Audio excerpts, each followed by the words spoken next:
আপনাদের সবাইকে এই গভীর রাতে আমি লাইভে উপস্থিত করেছি একটি ইম্পর্টেন্ট নিউজ, যেটা আজকের এখন পর্যন্ত বাংলাদেশের কোনো জায়গায় খুব বেশি প্রচারিত হয়েছে বলে আমার কাছে ধারণা নেই।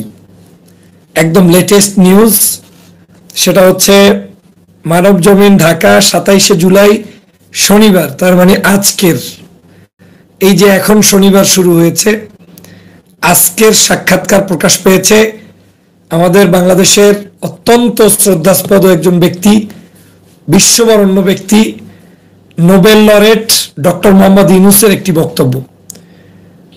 আমি এইটাই চেয়েছিলাম যে ফেসিবাদ থেকে মুক্তি পেতে এখন দল মত নির্বিশেষে সবাইকে জাগতে হবে। ডক্টর মোহাম্মদ ইউনূস সাহেবের এই আজকের এই স্টেটমেন্টটা কতটা ইম্প্যাক্ট পড়বে এটা আপনারা দেখবেন যে এই দাবিটাই ছিল আজকের দাবি।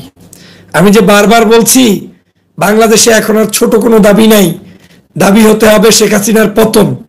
ডক্টর মোহাম্মদ ইউনূস আজকের যে দাবিটা তুলছে, আমি মনে হয় সর্বপ্রথম আপনাদের কাছে নিউজে প্রকাশ করতে আসলাম।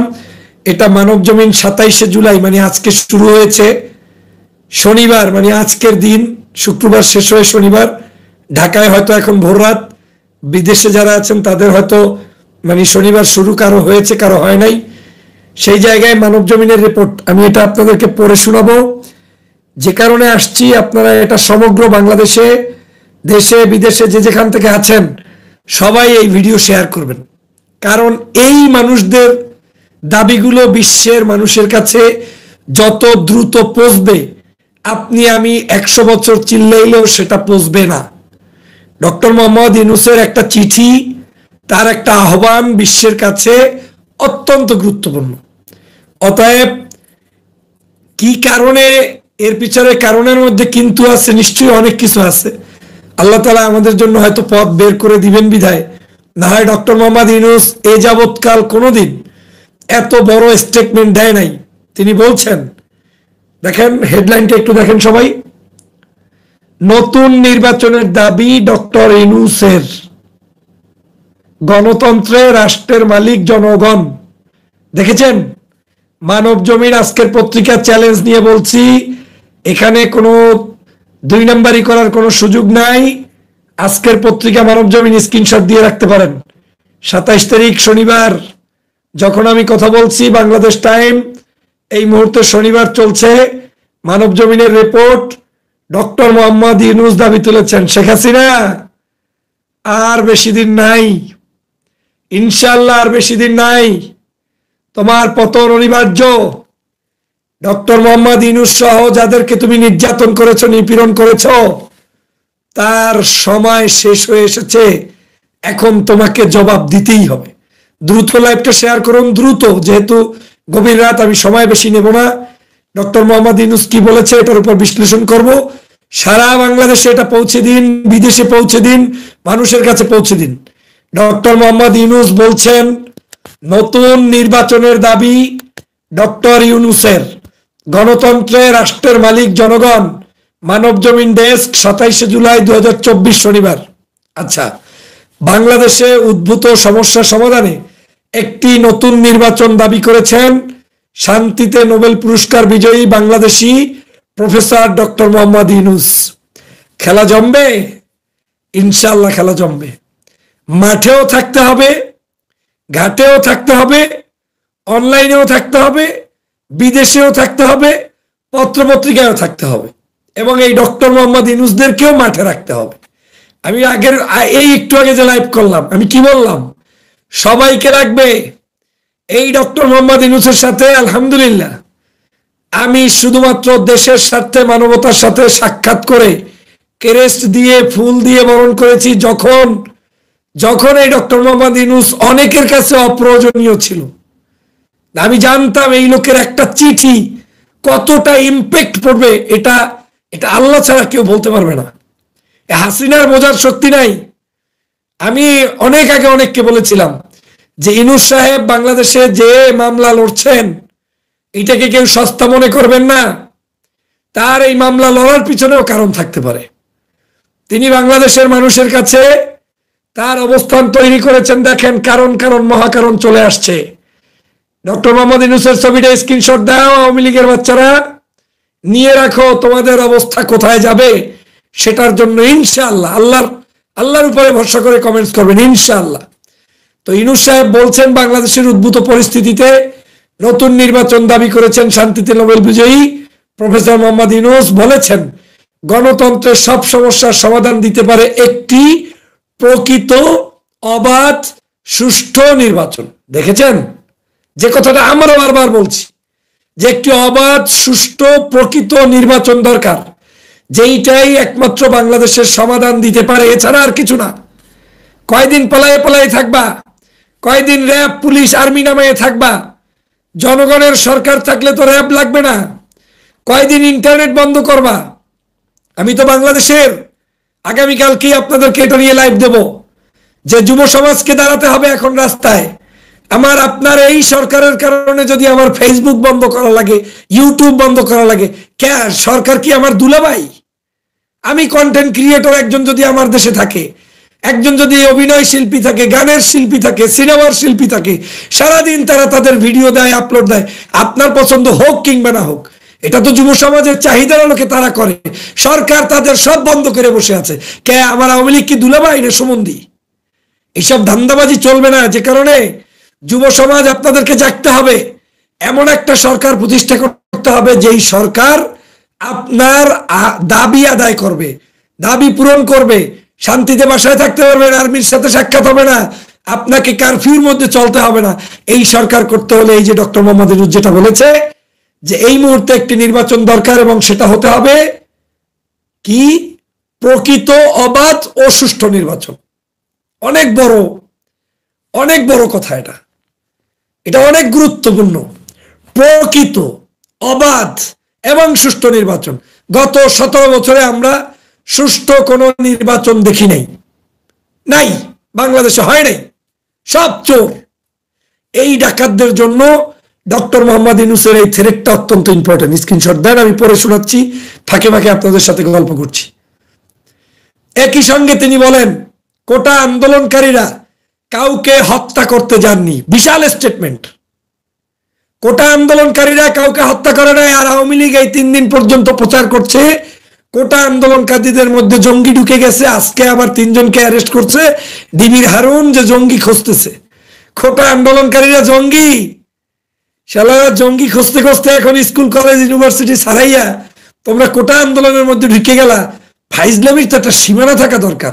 মানে পাপিষ্ঠ, চরম ন্যাক্কারজনক একটি সরকার এখন এসে বসে আছে। ঠিক সে কারণে ডক্টর মোহাম্মদ ইউনূস বলছেন, তিনি বলেন কোটা আন্দোলনকারীরা কাউকে হত্যা করতে যাননি, নিরপরাধ শিক্ষার্থীদের উপরে গুলি চালানো হয়েছে।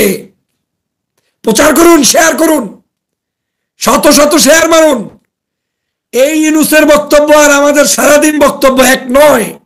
ডক্টর মোহাম্মদ ইউনূসের একটা অক্ষর যে ইম্প্যাক্ট ফেলাবে, সেটা আমাদের রাজনীতিবিদদের 50টা বক্তব্যের সমান, 100-1000 বক্তব্যের সমান, তারও বেশি। এটা গণে কুলানো যাবে না। তিনি বলছেন যে কাউকে হত্যা করে নাই কোটা আন্দোলনকারীরা, বরং কোটা আন্দোলনকারীদেরকে হত্যা করা হয়েছে।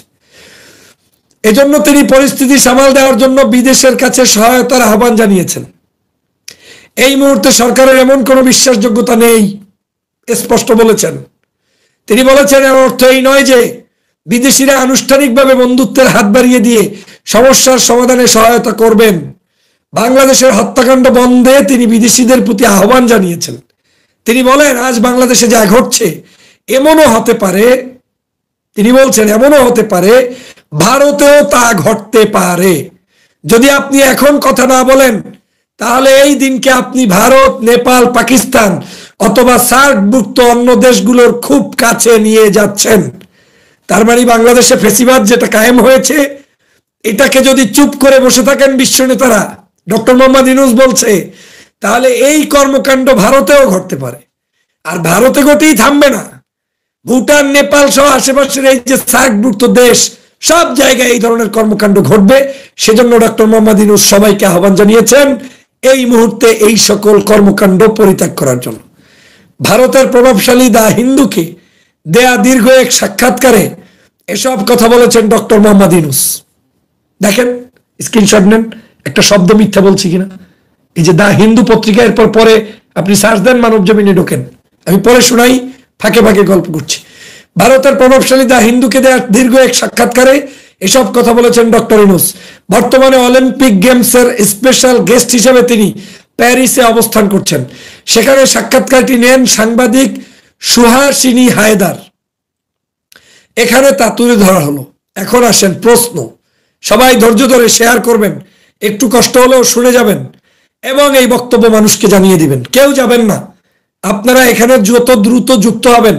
ইউটিউবের একটা লাইভে সমস্যা হচ্ছে, প্রথম 10-15 মিনিটে মানুষ আসে না, এরপরে আসে, যে কারণে আমাকে অনেক লম্বা কথা বলতে হয়, কষ্টও হয়। আপনারা যদি একটু দ্রুত আসতেন তাহলে আর কষ্ট হতো না। এক প্রশ্ন, বাংলাদেশের পরিস্থিতি সম্পর্কে, মানে ডক্টর মোহাম্মদ ইউনূসকে এখন সাংবাদিক প্রশ্ন করছেন। প্রশ্ন, বাংলাদেশের পরিস্থিতি সম্পর্কে আপনি কি শুনেছেন আমাদেরকে যদি একটু বলেন। আপিলেট কোর্টের নতুন রায়ের পর দৃশ্যত পরিস্থিতি নিয়ন্ত্রণে এসেছে। এখন ডক্টর মোহাম্মদ ইউনূস দিচ্ছেন, বিষয়টি এমন না যে আমি অলিম্পিকের বিশেষ অতিথি হিসেবে প্যারিসে আসার পরে ঘটেছে।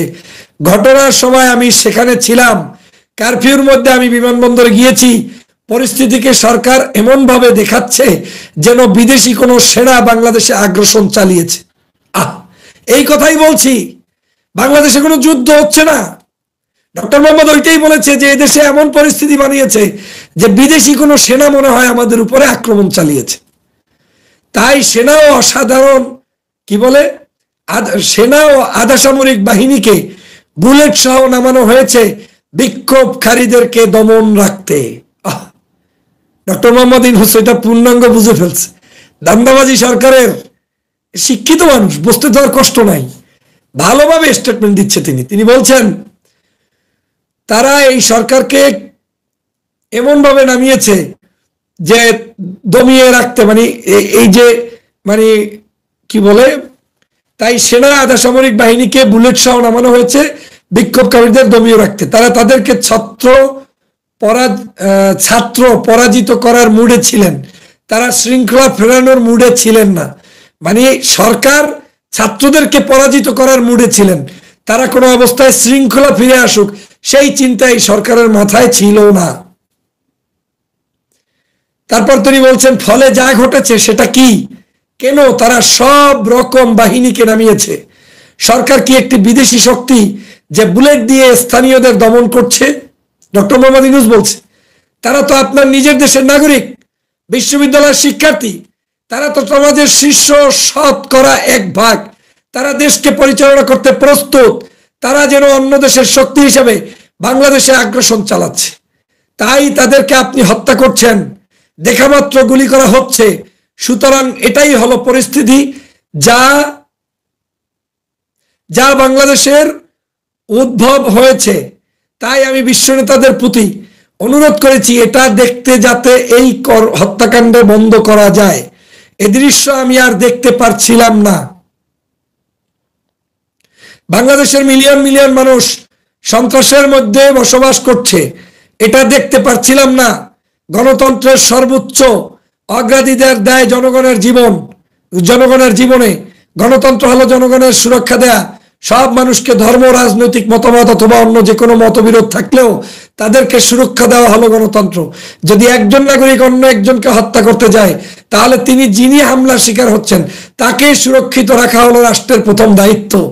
হামলাকারীকে হত্যা করা হলো এক্ষেত্রে শেষ বিকল্প, প্রথম নয়। কিন্তু বাংলাদেশ সরকার সেভাবেই সাড়া দিয়েছে। বিক্ষোভকারীরা কাউকে হত্যা করতে যাননি।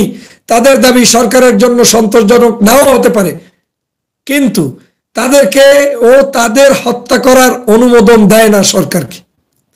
প্রশ্ন নাম্বার 2, এ ঘটনায় আপনি আন্তর্জাতিক সম্প্রদায়, মানে প্রশ্নকর্তা করছেন ডক্টর মোহাম্মদ ইউনূসকে, এ ঘটনায় আপনি আন্তর্জাতিক সম্প্রদায়কে জাতিসংঘে জড়িত হওয়ার আহ্বান জানিয়েছেন। প্রকৃতপক্ষে তারা কি পদক্ষেপ নেবে বলে আপনি মনে করেন? ডক্টর মোহাম্মদ ইউনূস বলছে কোনো রকম আনুষ্ঠানিক সাড়া পেতে চাইনি। আমি আশা করছিলাম তারা আন্তর্জাতিক সম্প্রদায় তাদের আনুষ্ঠানিক সম্পর্ক চ্যানেল ব্যবহার করে আমাদের নেতাদের বিরত রাখতে পারবেন, গণতন্ত্রের আদর্শ থেকে সরে যাওয়া গুরুত্বপূর্ণ সম্পর্কে তাদের অবহিত করবেন। বন্ধুপ্রতিম অ্যাকশনের দিকে শুধু ফোন হাতে নিয়ে বলতে পারতেন বাংলাদেশ কি ঘটছে।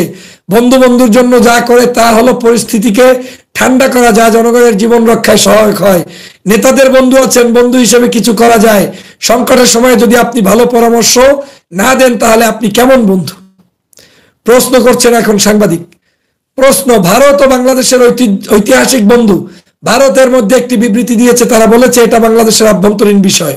এখন ডক্টর মোহাম্মদ ইউনূস বলছেন, সরকারি কর্মকর্তা হিসেবে প্রকাশ্যে আপনি এভাবে বলতে পারেন, কিন্তু আপনার বন্ধুত্বকে প্রাইভেটলি ব্যবহার করতে পারেন।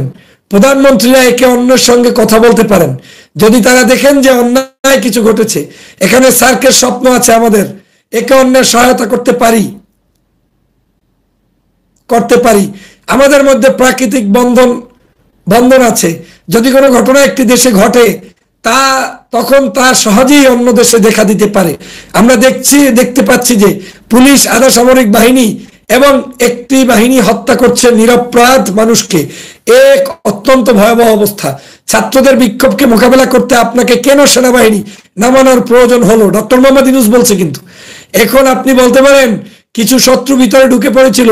এই শত্রু কারা? শিক্ষার্থীদের হত্যা না করে এই সব শত্রুকে শনাক্ত করেন এবং তাদের বিরুদ্ধে ব্যবস্থা নেন। একটি গণতান্ত্রিক দেশে গণতন্ত্র, আইনের শাসন এমন হওয়া উচিত নয়। প্রশ্নকর্তা আবার প্রশ্ন করছেন, 1971 সালকে কেন্দ্র করে প্রতিবাদীরা কোটা নিয়ে সুনির্দিষ্ট উদ্বেগ আছে। ভারতের উদ্বেগ হলো এই প্রেক্ষাপটে ভারত বিরোধী সেন্টিমেন্ট ছড়িয়ে দেওয়া হচ্ছে। এটা কতটুকু সত্য বলে মনে করেন আপনি?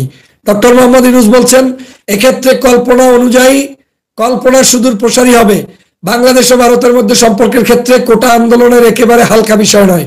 ইস্যু হলো গণতন্ত্র, আইনের শাসন, মানবাধিকার, বিচার বিভাগের ভূমিকা। মত প্রকাশের স্বাধীন অধিকার থাকে জনগণের, তাতে তাদের দৃষ্টিভঙ্গির কারণে হত্যা করার অধিকার নেই সরকারের। প্রশ্নকর্তা বলছেন, বিক্ষোভকারীদের যেখানে মোকাবেলা করা হয়েছে আপনি তাতে আপত্তি করছেন।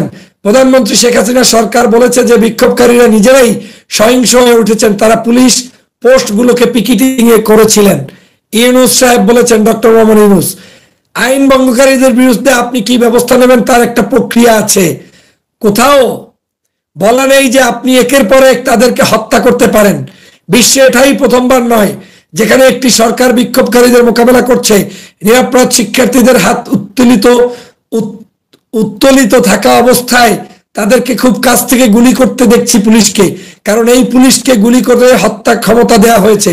আমরা এই সবই দেখছি। বিক্ষোভকারীরা যদি আইন ভঙ্গ করেন তাহলে এমন পরিস্থিতি মোকাবেলার জন্য মানসম্পন্ন প্রক্রিয়া আছে। বাংলাদেশের আইনের শাসন, গণতন্ত্র চর্চার মধ্য দিয়ে কিছু ভয়াবহ ভুল আছে।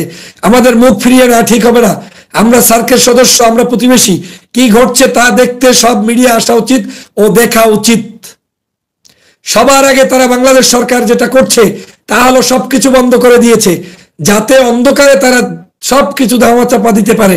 দেশের বাইরে থেকে, এমনকি দেশের ভিতর থেকে কেউ যেন কিছু দেখতে না পায়। কেন তারা নিজেদেরকে জনগণ থেকে এত ভীত? ডক্টর মোহাম্মদ ইউনূস বলছে। এখন আবার সাংবাদিক প্রশ্ন করছে ডক্টর মোহাম্মদ ইউনূসকে। প্রশ্ন, শিক্ষার্থীরা তাদের দাবিগুলো একটি তালিকা দিয়েছে, এর মধ্যে রয়েছে তাদের রাজাকার বলার কারণে প্রধানমন্ত্রীকে ক্ষমা চাইতে হবে, তার মন্ত্রীদের প্রত্যাগ করতে হবে। ডক্টর ইউনূস, এসব হলো শিক্ষার্থীদের দাবি, এসব বিষয়ে সরকার সাড়া দিয়েছে, এটা সেভাবে হয়নি। প্রশ্ন, এ সরকার জানুয়ারিতে নির্বাচনে জয় পেয়েছেন। প্রধানমন্ত্রী শেখ হাসিনা এখনই পদত্যাগের আহ্বান জানানোর অগণতান্ত্রিক নয় কি? ডক্টর মোহাম্মদ ইউনূস বলেছেন, গণতন্ত্রের প্রতি আমরা প্রতিশ্রুতিবদ্ধ এবং গণতন্ত্র নিয়েই থাকতে চাই। আপনি ফ্রেশ নির্বাচন হন বা না হন, অথবা জনগণের মতামতের তোয়াক্কা না করে আপনার পদের লঙ্ঘন করছেন। গণতন্ত্রে এটা কোনো বিষয় নয় যে আপনি জনগণকে সুরক্ষিত রাখার দায়িত্বপ্রাপ্ত, তাদেরকে হত্যা নয়। বিরোধী দলের কিছু মানুষকে তুলে নিয়ে যেতে পারেন না যাতে তাকে গ্রেপ্তার করা যায়। একটি কল্পিত ক্রাইমে তাকে অভিযুক্ত করতে পারে সরকার, গ্রেপ্তার করতে পারে, তাকে জেল দেয়া হতে পারে। এটা আইনের শাসন নয়। গণতান্ত্রিক আদর্শে কোনো প্রক্রিয়া চালানোর কিছু নিয়ম আছে। প্রশ্ন, এর বাইরে এসব বিক্ষোভের ভবিষ্যৎ কি? ডক্টর মোহাম্মদ ইউনূস বলছেন, যদি গণতন্ত্র ব্যর্থ হয় তাহলে আপনি আবার জনগণের কাছে তাদের ম্যান্ডেট নিতে যেতে পারেন, সেটা জনগণের কাছে বিশ্বাসযোগ্য।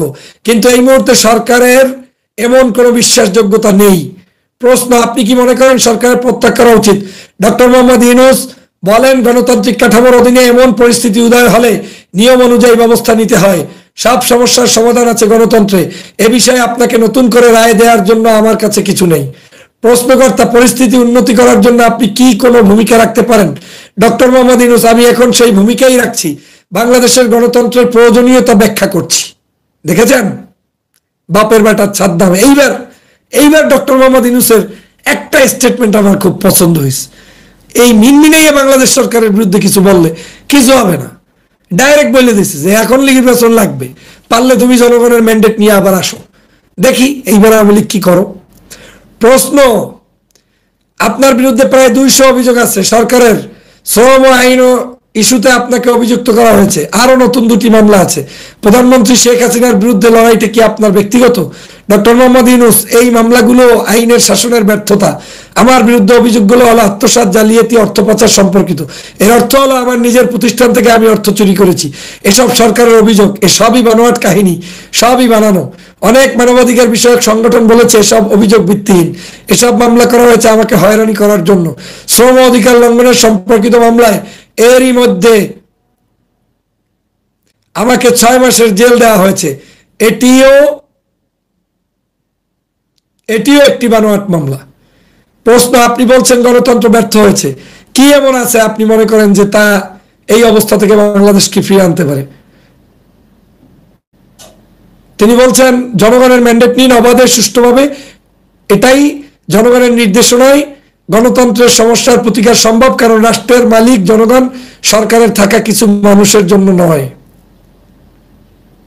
তারপর দেখেন, আপনি কি আরেকটি নির্বাচন, এই বিজ্ঞাপনের যন্ত্রণায় পড়া যায় না। আপনি কি আরেকটি নির্বাচনের কথা বলছেন? ডক্টর মোহাম্মদ, অবশ্যই সব রাজনৈতিক সমস্যার সমাধান হলো নির্বাচন। এইটা দেখেন ডাইরেক্ট প্রশ্নকর্তা জিজ্ঞেস করছে, আপনি কি আরেকটি নির্বাচনের কথা বলছেন? ডক্টর মোহাম্মদ ইউনূস বলছে অবশ্যই সব রাজনৈতিক সমস্যার সমাধান হলো নির্বাচন। যখন কোনো বিষয় কাজ করে না তখন আপনাকে জনগণের কাছে যেতে হয় তাদের নির্দেশনা পেতে। আদতে তারাই দেশের মালিক। নিশ্চিত করতে হবে যে সেই নির্বাচন একজন জাদুকরের নির্বাচন না হয়ে হবে একটি খাঁটি নির্বাচন।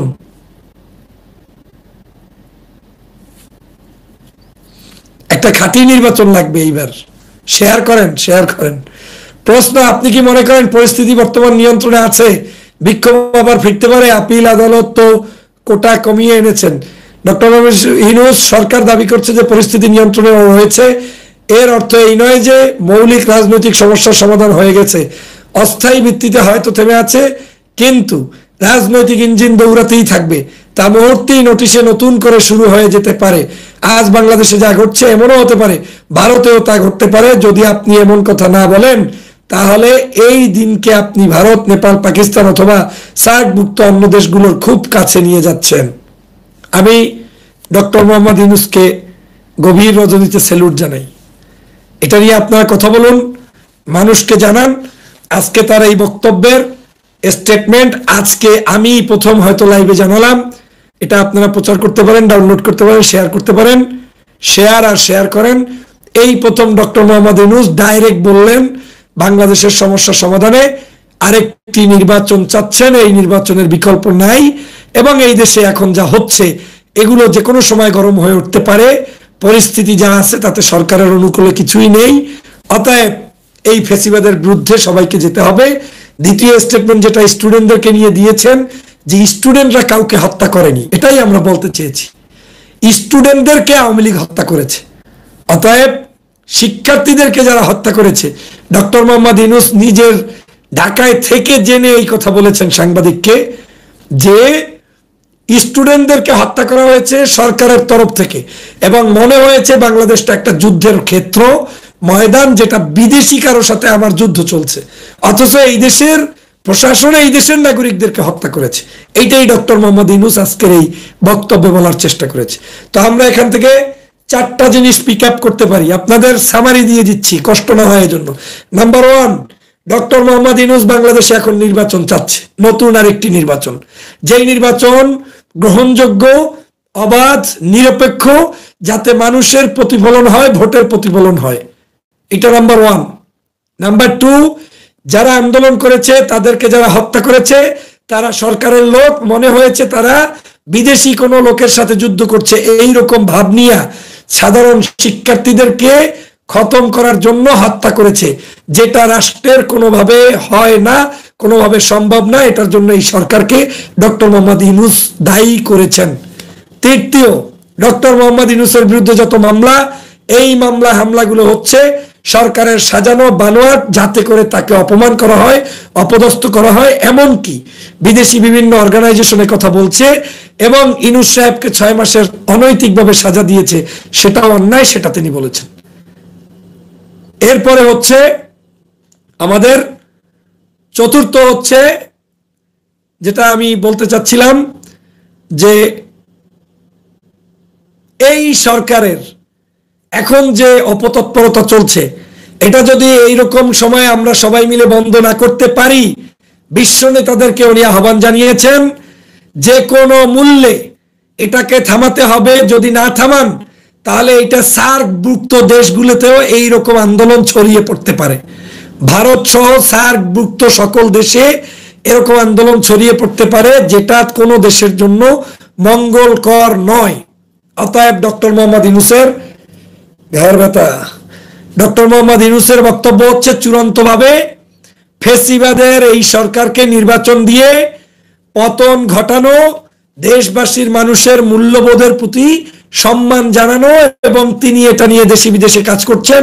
তিনি বিশ্ব নেতাদেরকে চিঠি দিয়েছেন এবং ভবিষ্যতেও প্রয়োজন হলে তিনি ভূমিকা রাখবেন বলেই এই বক্তব্য দিয়েছেন। এবং একটা কথা বলেছেন যে আমি ভূমিকা রাখছি, ইতিমধ্যেই রাখছি।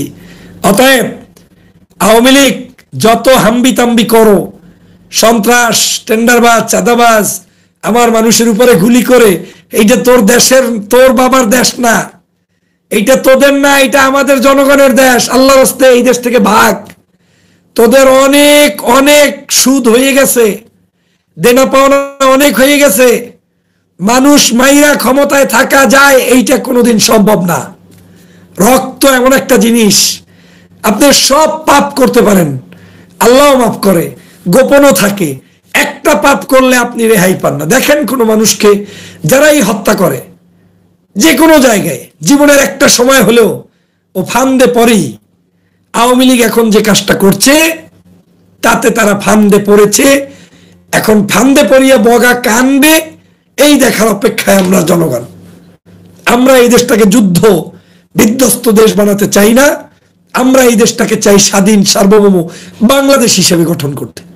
অতএব আমার এই বাংলাদেশে কোনো রাজাকারের ঠাঁই, কোনো অনৈতিক সরকারের ঠাঁই আমরা দিব না, ডক্টর মোহাম্মদ ইউনূস দেবে না, বিশ্ব নেতারা দেবে না। বাংলাদেশের এবারের রাজনীতির একটু 2 মিনিটে শেষ করি, কেউ বিরক্ত হবেন না কি কন্টিনিউ করবে একটু লেখেন। এইবারের রাজনীতিটা কয়েকটা কারণে আপনার ইম্পর্টেন্ট ভূমিকা পালন করছে। দেখেন, সমস্ত বিদেশিরা আমার রেমিটেন্স যোদ্ধারা এক হয়ে গেছে। এর আগে বহুবার কিন্তু আমরা নিষেধ করছি, কেউ শুনে নাই, যার যার মতো টাকা পাঠাইছে, বাড়ি পাঠাইছে। এইবার দেখেন সমগ্র বিদেশিরা আপনি বলার আগে সেই রেমিটেন্স পাঠাবে না। নাম্বার 1 বিজয়। নাম্বার 2 বিজয় হচ্ছে পৃথিবীর কোন রাষ্ট্রে একমাত্র স্বাধীনতা যুদ্ধের সময়, তখন তো আর এরকম ইউটিউব ফেসবুক ছিল না, তারপরেও প্রচার মাধ্যমে যত জায়গায় গিয়েছে বিভিন্ন দেশে আন্দোলন হয়েছে স্বাধীনতা যুদ্ধের পক্ষে। আর এই দ্বিতীয় কোন আন্দোলন যেটা সমগ্র বিশ্বে ছড়িয়ে পড়েছে। তৃতীয় হচ্ছে এই সরকার 15 বছরের মধ্যে একটা দিন এমন যায় নাই যেদিন আরাম আয়েশ বিলাস মদ জুয়ায় ব্যস্ত না থাকছে। এই গত 15 দিনে তাদের ঘুম হারাম।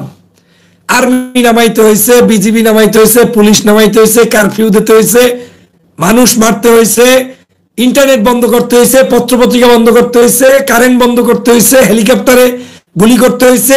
এই কাহিনী, এইটাই হলো সিম্পটম অফ ইউর ফ্রিডম।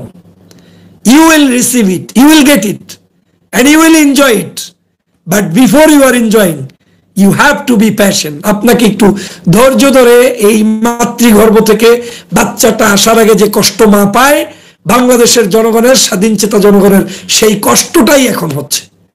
এই জিনিসগুলো আপনাদের কিন্তু সিম্পটম। এবং এখন যে সিমটম সেটা হচ্ছে ছাত্রকে, ছাত্র হচ্ছে আমার সন্তান, আপনার ভাই, আপনার বোন, আপনার আত্মীয় স্বজন। ওরা তো দেশের শত্রু না, ওরা তো জাতির ভবিষ্যৎ। এই একই কাজ পাকিস্তানি হানাদার বাহিনী করেছিল, যেদিন করেছে তারপরে স্বাধীনতা যুদ্ধের ডাক। 25শে মার্চ কালোরাত্রি, 26শে মার্চ স্বাধীনতার ঘোষণা। কথা বুঝতে পেরেছেন? অতএব আওয়ামী লীগ গ্যারাজে পড়ছো, আর উঠতে পারবে না। বাংলাদেশের দেখেন নায়ক, নায়িকা, গায়ক, গায়িকা অলমোস্ট কয়েকটা দালাল বাদে যারা সরাসরি আওয়ামী লীগ করে, তো আর আপনার কথা বলবে না। যেমন ফেরদৌসেরা, সেরা এই আপনার কি বলে খেলোয়াড় সাকিব আল হাসান, মুক্ত, এরা তো আর আপনার কেউ না। কিন্তু মিনিমাম মানে কার্টিসি আছে, ভয়তে হোক, যেমনি হোক, পাবলিক ডিমান্ড বুঝে হোক, তারা কিন্তু আপনার পক্ষে স্টেটমেন্ট দিচ্ছে। এবং ইন্টারনেট বন্ধ না থাকলে দেখতেন যে বাংলাদেশের কি পরিমাণ নায়ক, নায়িকা, গায়ক, গায়িকা, সিনেমা সব রাস্তায় নেমে পড়ে। কারণ এইটা মানা যায় না। তো এটা তো হুজুর পাও না যে দাড়ি টুপি মারা যায়, জায়েজ করে ভালাবা অল্পতে না, এত জায়েজ করার সময় নাই। ছাত্র মারছ, এটা জায়েজ করতে পারবা না, এটা বিশ্বের কাছেও মানতে পারবা না। অতএব এখানেও সরকার পরাস্ত হয়েছে। আমাদের দেশের মধ্যে সিংহভাগ মানুষ, সে যে মতের হোক, একটা জিনিস বিশ্বাস করে যে এই মুহূর্তে হাসিনার পড়া 100% দরকার। দোকানদার, রাস্তাঘাট, যেখানে যাবেন সেখানে সব জায়গায় একই অবস্থা। গণভবনে হাহাকার চলছে এখন, কি করবে কি না করবে। দেখেন যারা এত দাম্ভিকতা দেখাইছে, প্রত্যেকটা স্টেজে পানি এখন ঘোলা করে খাইতে আসছে। যেই ছাত্রকে রাজাকার বলছে, সেই ছাত্রকে পিটাইয়া মারছে, ভালো কথা। সে যে অন্যায় করছে সেটা তো পৃথিবী ব্যাপী নিন্দনীয়, কিন্তু ওরা কিন্তু এই অন্যায়ের দাহ ওদের শরীরেও জ্বলছে। বিদায় কি করবে না দিশা পায় না। কতক্ষণ বিটিভিতে যায়, কতক্ষণ এই আপনার কি বলে ওটারে মেট্রো রেলে যায়, কতক্ষণ হাসপাতালে যায়, কতক্ষণ এইটা বলে, কতক্ষণ বলে চিকিৎসা দেবো, কতক্ষণ বলে জানাজা দেবো, কতক্ষণ বলে টাকা দেবো, কতক্ষণ বলে চাকরি দেবো। মানে মাথা গরম, মানে কাজ করে না শেখ হাসিনার। আর আশেপাশের যারা আছে ওদের আসলে 15ই আগস্টের শিক্ষা নাই তো, শেখ হাসিনাকে ভালো বুদ্ধি দেয় নাই তো। ওরা এইটাকে শাহবাগ আর মুক্তিযোদ্ধার চেতনা আর রাজাকারের চেতনা, এই তিনটা জিনিসের মধ্যে বিভাজন করতে চেয়েছে। সেই বিভাজনটা কিন্তু ধরা খেয়ে গিয়েছে, আল্লাহর মেহেরবানি। অতএব পাগল হয়ে যাচ্ছে এখন। এই কারণে আমাদের অনেকগুলো জিনিস আমি স্বপ্ন দেখি। বিদেশি পত্রিকাগুলো যে রিপোর্ট করেছে, গত 15 বছর বিএনপি নির্যাতিত, জামাত নির্যাতিত, এইটা সেইটা, কোনো রিপোর্ট হয়েছে? ওই রকম হয় নাই, এখন হচ্ছে। সর্বোপরি মহান আল্লাহর রহমত থাকতে হবে। আল্লাহ তাআলা জুলুম, আপনারা তো জানেন নিশ্চয়ই, যে মজলুমকে সহযোগিতা করার জন্য এইরকম জুলুমবাজদেরকে একটু রশি সাইরে সাইরে দেখি কি করে, দেখি না কি করে। যখন টানটা মরবে, ওই টানটা মারলে ওদের কলিজা ছিঁড়ে তছনছ হয়ে যাবে। আমার মনে হচ্ছে আওয়ামী লীগের টান মারাটার একেবারে বর্ষিটা ফালানোর পর্যায়ে যে কোনো মুহূর্তে ধাক্কা মেরে ওদেরকে ফালাই দেওয়া হবে, সম্ভব এবং হচ্ছে। বাংলাদেশে কিন্তু এত বড় বৃহত্তর জাতীয় ঐক্যের ডাক বিএনপিও আগে কখনো দেয় নাই। আজকে কিন্তু তারা দিচ্ছে যে বাম ডান যা আছেন, ইনক্লুডিং জামাত ইসলাম, চরমনাই, ইসলামপন্থী সবাইকে নিয়ে একটা ইস্যুতে আমরা আন্দোলন করব, সেটা হচ্ছে ফ্যাসিবাদ, শেখ হাসিনাকে পতন ঘটাও। এইটা শোনার পরে আওয়ামী লীগের পাছায় আরো আগুন ধরে গেছে। কারণ এইটাই এতদিন চায় নাই। গত 17 বছর ভারতের তসবি টিপ্পা, অমুক দেশের তসবি টিপ্পা, হুজুরের সাথে মেশা যাবে না, ইসলামের সাথে চলা যাবে না, কত ধান্দাবাজি যে করছে শালারা। এইবার সব ধান্দাবাজগুলো একেবারে কায়দা মতো পড়ছে। আমি খুব খুশি। আমি এই যে ইসলামের সাথে হুজুরদের সাথে ঐক্য, ভীষণ খুশি। এটাই আমি চেয়েছি। এরা হচ্ছে বাংলাদেশের মানুষ, এদের হচ্ছে জনগণ। আরে জনগণ সর্বস্ব দলের সাথে আমার ঐক্য দিয়ে হবে কি? আমার লাগবে জনগণ। তারপরেও বৃহত্তর স্বার্থে বর্তমান এই মুহূর্তে আমরা সমগ্র নাগরিককে নিয়ে ঐক্যবদ্ধ, সমগ্র মতের মানুষদেরকে নিয়ে ঐক্যবদ্ধ। তার একজন সমর্থক থাকলেও তাকে নিয়েও আমরা ঐক্যবদ্ধ। এটা হলো আমার কনসেপ্ট। কিন্তু গুরুত্ব দিতে হবে এই ইসলামপন্থীদেরকে। ঐক্যবদ্ধ সবার সাথে, কিন্তু গুরুত্বহীন বানানো যাবে না। গুরুত্বহীন ছিল বিদায় আমাদের বিজয় আসে নাই। এখন গুরুত্বপূর্ণ বানাইয়ে দেন, ইনশাআল্লাহ বিজয় আসবে। পাশাপাশি ইন্টেলেকচুয়াল ওয়ার্ক চলতেছে, ডক্টর মোহাম্মদ ইউনূসের অ্যাক্টিভিটিস চলতেছে। শোনেন, সবাইকে শত্রু বানাইয়া নিজে ভালো সাজা যায় না। পাগল আওয়ামী লীগ এটা বোঝে না। ওরা মনে করছে যে সব শেখ হাসিনা তো এখন কাউরে কিচ্ছু মনে করে না, সংবাদ সম্মেলন করে যা ইচ্ছা তাই বকতে থাকে। কাউরে পাগল বলে, কাউরে ছাগল বলে, কাউরে রাজাকার বলে, কাউরে আলবদর বলে, কাউরে গালি দেয়, কাউরে এমপি বানায়, কাউরে বানায় না, যা ইচ্ছা তাই। এই যা ইচ্ছা তাই দিয়ে তো হবে না। আপনি নিজে নিজেকে এত কিছু ভাবলে তো হবে না। এই দেশটা চলতে হবে সবাইকে নিয়ে। এবং আমি কেন সবসময় সবার পক্ষে বলি, কারণ কি জানেন, আপনি একঘুয়ামি চিন্তা দিয়ে তো বিশ্ব চলে না। যা বাস্তবায়ন হবে না সেটা বলবো কেন? কিয়ামত যেদিন হবে তার আগের দিনও বাংলাদেশে নায়ক থাকবে, গায়ক থাকবে, সিনেমা থাকবে, হুজুর থাকবে, ইসলাম থাকবে, হিন্দু থাকবে, মুসলমান থাকবে, মাদ্রাসা থাকবে, মসজিদ থাকবে, সব থাকবে। This is name call culture. এই হোল থিংস একটা রাষ্ট্রকে চালায়। অতএব এই হোল থিংসটাকে অবজ্ঞা করার মানসিকতা যারা পোষণ করে তারা তো রাষ্ট্রের বন্ধু হতে পারে না। এই কারণে আমি কারো বিপক্ষে কথা বলি না। কেন বলি না? আমার ফোকাস একজন, সে হচ্ছে শেখ হাসিনা। আমার ফোকাস একজন, সে হচ্ছে আওয়ামী লীগ। আমার ফোকাস একজন, সে হচ্ছে এই স্বৈরাচারের সরকার। আমি কেন আমার বন্ধুর বিরুদ্ধে আমি বলতে যাব? অতএব আমিও যদি ব্যক্তিগত জীবনে আমি অনেক আপনাদের ডানপন্থী চিন্তা চেতনা লালন করি, এর মানে এই নয় যে আমি ওই আপনাকে তালে নাচানোর পার্টি। না না, আমি তালে নাচানোর পার্টি। আমি বাস্তবতার নিরিখে চেষ্টা করি কথা বলতে। আমি যদি আপনাকে বলি কালকে বিপ্লব হয়ে যাবে, ঘোড়ার ডিম, কালকে কিছুই হবে না, দরকার নাই তো এটা বলার। এই দেশের সয়েল টেস্ট করতে হবে, মাটির টেস্ট করে রাজনীতি করতে হবে। এই দেশের মাটি হচ্ছে কি, মাটি বুঝে আপনাকে পলিটিক্স করতে হবে। 3 দিকে ভারত ঘেঁষা একটা বাংলাদেশ, এই বাংলাদেশকে নিয়ে বিভিন্ন ষড়যন্ত্র বিদ্যমান, দেশি বিদেশি চক্রান্ত বিদ্যমান। এটাকে বানাতে হবে উদারপন্থী, মডারেট, ইসলামিক, ইসলাম শব্দ ছাড়া, ইসলাম কার্যক্রমে থাকবে, কিন্তু আপনাকে মডার্ন, আধুনিক, বিজ্ঞানসম্মত, বিশ্বের কাছে গ্রহণযোগ্য একটা রাষ্ট্র ব্যবস্থা থাকলে টিকে থাকতে পারবেন। নাইলে 5 দিন, 10 দিন, 15 দিন পর শেষ আপনি। আর আমি ওই স্বপ্ন নিয়েই আগাচ্ছি, যে দেশে মসজিদ থাকবে, যে দেশে অন্য ধর্মের মানুষ কাজ করতে পারবে, স্বাধীনভাবে মত চলবে, বাট তলে তলে কাজ হবে। কিসে কিসে হবে? সমগ্র অলিতে গলিতে মাদ্রাসা, মসজিদ, ধর্মভিত্তিক চর্চা, আন্দোলন। আপনার মানুষ তৈরি করতে হবে আগে। সমগ্র দেশে আপনার কর্মী বৃদ্ধি করতে হবে আগে। সমগ্র ব্যাংক, বিমা, ইউনিভার্সিটি, সংসদ, সব জায়গায় আপনার মানুষ লাগবে। শুধু শুধু তো কোনো কিছু হবে না। অতএব সেই সব জায়গায়, এবং এই যে সাংস্কৃতিক পরিবর্তন করতে হলেও আপনাকে বন্ধ করে দিয়ে কোনো কিছু হবে না। এটাকে স্লো মোশনে আপনাকে কিছু ভালো জিনিস ঢুকাইতে হবে। যেমন আপনি এখন তুরস্কের ছবি দেখেন, কিন্তু তুরস্কের ছবি দেখার মতো করে আনন্দ দিয়েই কিন্তু ছবি বানায়, যদিও অ্যাকর্ডিং টু আপনার পারপাস এটা হালালও হইতে পারে, হারামও হইতে পারে। কিন্তু একটা রাষ্ট্রের যেহেতু রিপ্রেজেন্ট করছে, তার ছবির ভিতরে এমন কিছু দেয়া যেটা না দেখলে, যেটা না বললে, না করলে আপনার কাছে গ্রহণযোগ্য হবে না।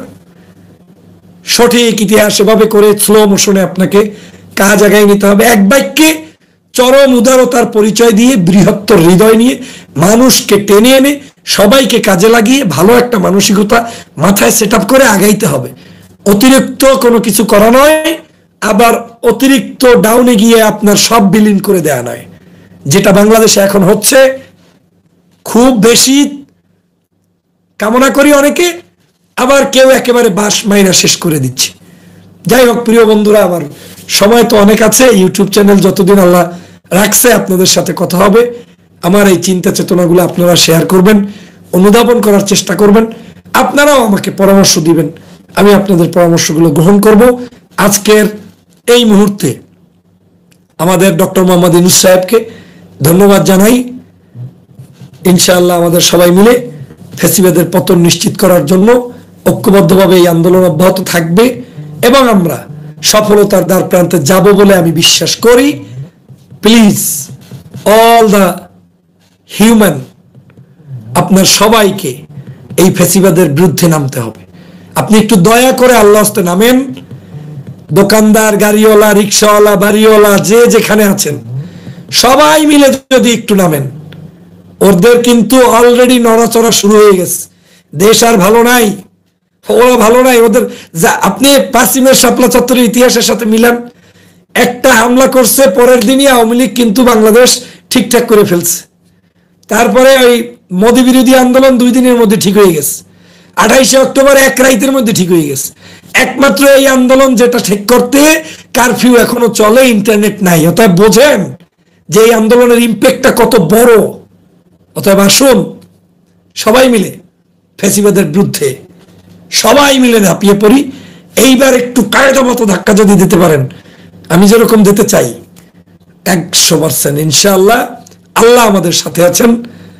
অতএব আপনারা সবাই মিলে সেই কাজটা করবেন। এক ভাই লিখছেন, ভাই এখন 3টা, বাংলাদেশ থেকে দেখছেন কিনা ভাইজান কমেন্টস করেন। বাংলাদেশে তো দেখা যায় না, আমার বেশিরভাগ ফলোয়ার এখন তো বিদেশ থেকে দেখছে। আপনাদের সবাইকে ধন্যবাদ।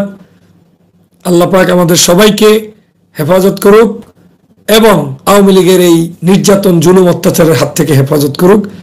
আবারও কথা হবে। আর আওয়ামী রাজাকার যারা আছেন, আপনাদেরকে তো আসলে বললে আপনারা যাইতে চান না, আপনারা গালিগালাজ শোনার জন্য এখানে থাকেন, কিছু আমার করার নেই।